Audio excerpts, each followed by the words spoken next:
Hello and welcome to another video on the series Opening Playbook, where I am gonna cover this time around the Swedes. The last Civ, not the last Civ.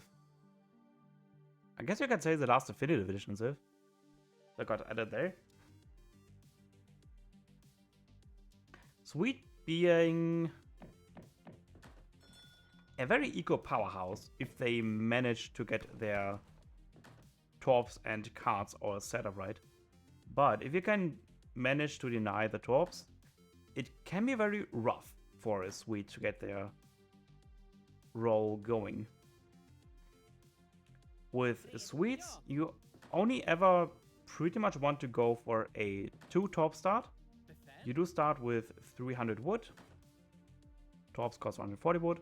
So you are going to need, you want to build your torps near your first coin mine.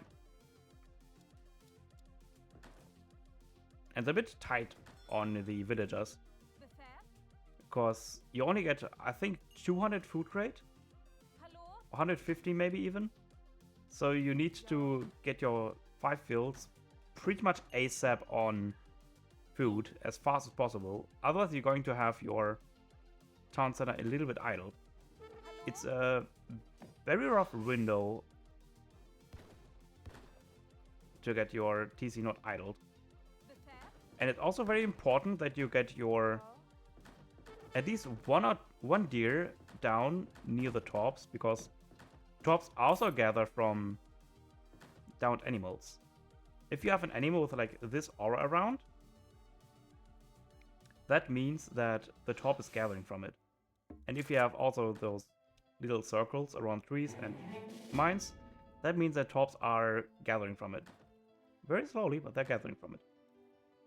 And if, in terms of decks, I think found it best to either double down on the Carolines or to double down on Acapellets. To go either the one or the other route. Because otherwise you have like a little mix in between both, which doesn't serve, which isn't like doing anything. So keep what you prefer. If you prefer Hacker Pellets, go for Hacker Pellets deck. If you prefer Carolines, go for a Caroline deck.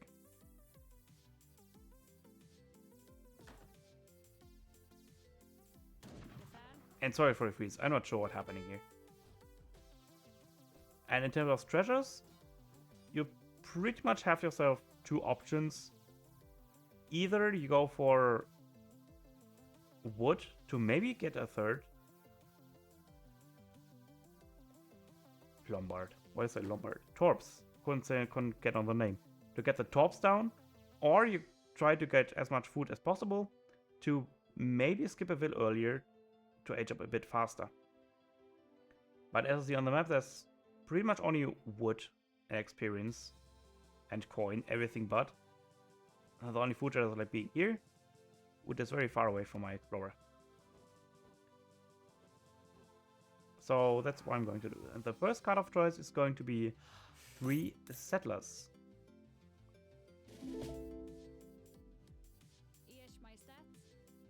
Ishmaistet. Sorry, and all it's going to be on food.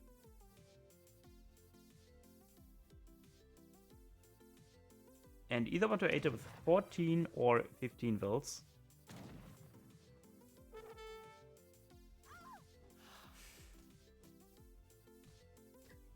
I'm ending up to go for 14 villagers. Because I'm going to set a secular idle time, because I am a little worried that France goes for the 12-10, which he does.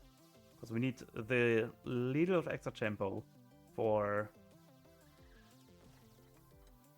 not falling too far behind. And there's 2 age-up options that you can do with Swedes.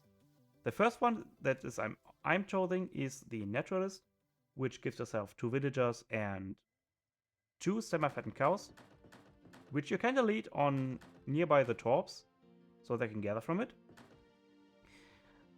The second one being the Governor, which gives you 200 coin and an outpost. Which is going to be the choice if you are facing yourself on a very hard rush, where the outpost really benefits itself. I chose the latter because I was confident that the 12 turn I can defend with either the Rex or the stable, since you do have the 2 leather cannons if you need to defend yourself against musketeers. And against anything else, there's pretty much hacker pellets and hussars too. And in the transition, you want to get all your builds on wood pretty much, and it's up to you if you want to get your gangs or not.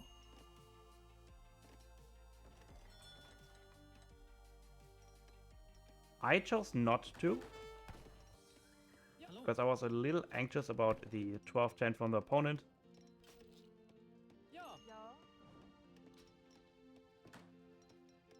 So I only chose to get the market and hunting dogs up. And gather in transition for the stable. And the first card, once you're on H2, you want to get your dominions up, followed by 700 wood, followed by Engelsberg Ironworks. And Engelsberg Ironworks you pretty much almost always want to have, because otherwise the economy is very lackluster. In every sense. And that's 12-10. I do see the barracks and base, which I'm very happy about. Means I can happily go for a stable start and rate him a bit, idle him a bit. And there you see the cow has been deleted. And if you see that, the food gathering from the top actually increased from 0.27 to 1.3. Roughly 50% increase from the cow being deleted. The tops getting in, and once the tops are in, it's also very important that you set the economic shipment point to your tops, because this dominions also, if you see on the bottom, enables create area gathering action. So as soon your 4 tops get built, one of them at least, you want to click one of them and set the rally point towards the inside of the top, so that the crates, remember, you can manipulate where the crates do spawn.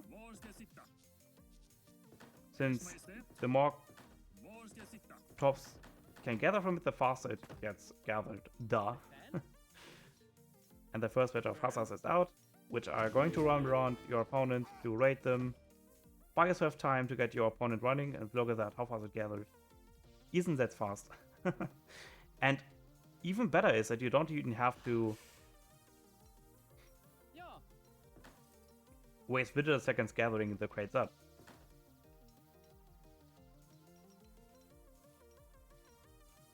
So yeah.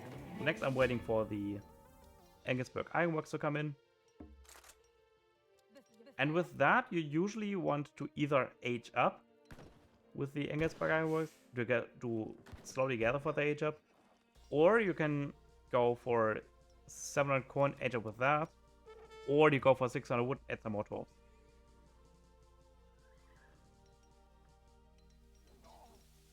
A lot of variables that you can do.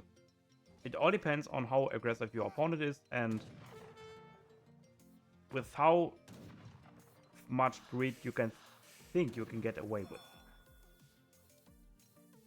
I did saw the coin crate, so I was thinking that he might try to age up. And there's like a lot of musketeers around, so I thought to myself that's not much worth continuing. Getting myself placer mines, since I need to get some more builds on point for the age up.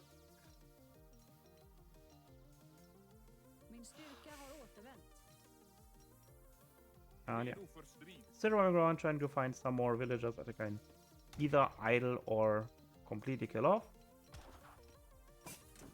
Since Grillabot do only have range resist and no melee resist, like my villagers do. He was smart enough to get great codes though, so it's going to be a little bit difficult to get some vehicles.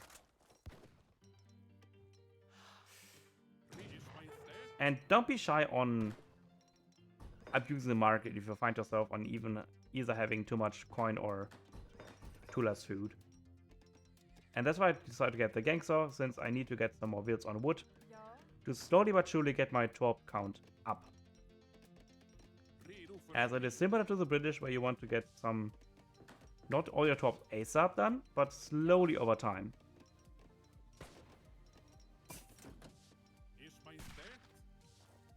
As it is a delicate balance between being too greedy and not being greedy at all. It's very tight balance. And adding to 3 with the Exiled Prince. Since we do have nearly a shipment ready.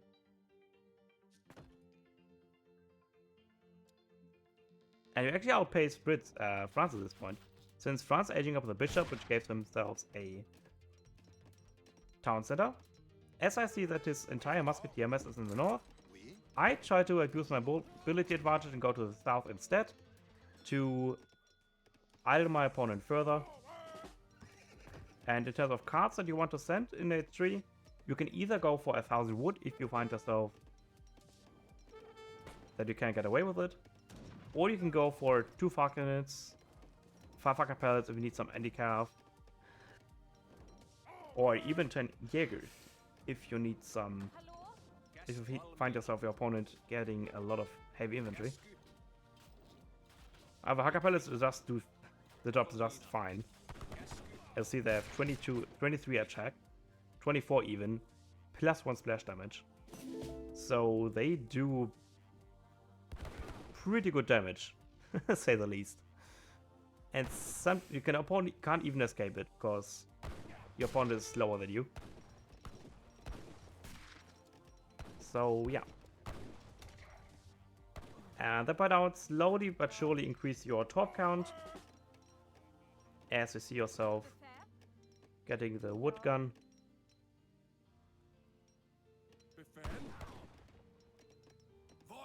And as long as you don't take bad trades, you should be good to go.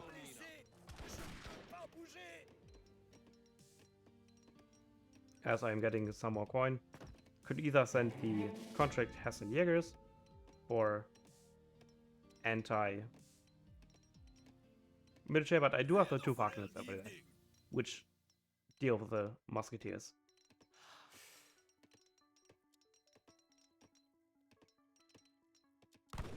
So I was deciding on either sending 1000 wood, but I opt to send the Hacker pellets instead. Just have a little more anti-cap running around. Because we do know that France players love their anti-cap. And now you want to focus down with the falconets housing and the mid-share buildings of your opponent. See what you can do for free. Yeah. Proceed on what you are going to need. Sniper choice to increase your top count. And add some more military buildings if you need them to.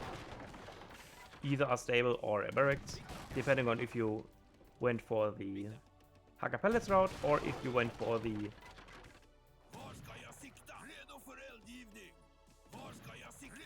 what's the name of unit? Caroline route.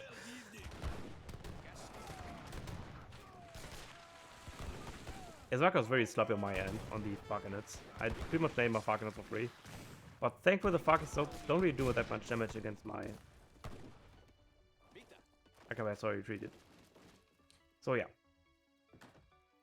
And it's also completely fine to go for some artillery yourself, as I do now. For either falconets or leather cannons. Because fun fact, leather cannons do need to take 2 volleys from coverants to get killed. Same as falconets. But your leather cannons are cheaper. Just wanted to point that out. That's if you didn't knew that already. So I'm opting to go for a leather cannon and Hacker pellet composition. Because it is easier to macro for. all in all.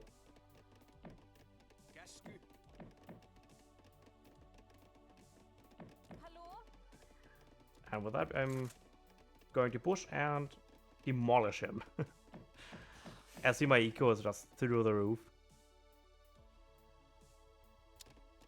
And I'm not even fully topped yet. So yeah, hope you enjoyed this opening and hope you learned something new. With that being said, oh, it's also worth pointing out that if you want to send blueberries, you want to send it before 12-minute mark. If you send it anytime after 12 minutes, it's usually not worth sending. Because blueberries only spawn when the berry bush is still alive. So it only gets replaced.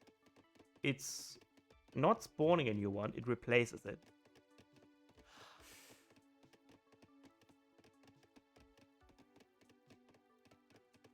But it replaces them. It does not spawn new ones. So if you thought it spawns new ones, no. That's what blackberries is for. It only replaces already existing bushes to blueberry bushes. Just want to do with that pointing out. So, but that out of the way, I really hope you enjoyed it. And I will see you in the next one. Bye!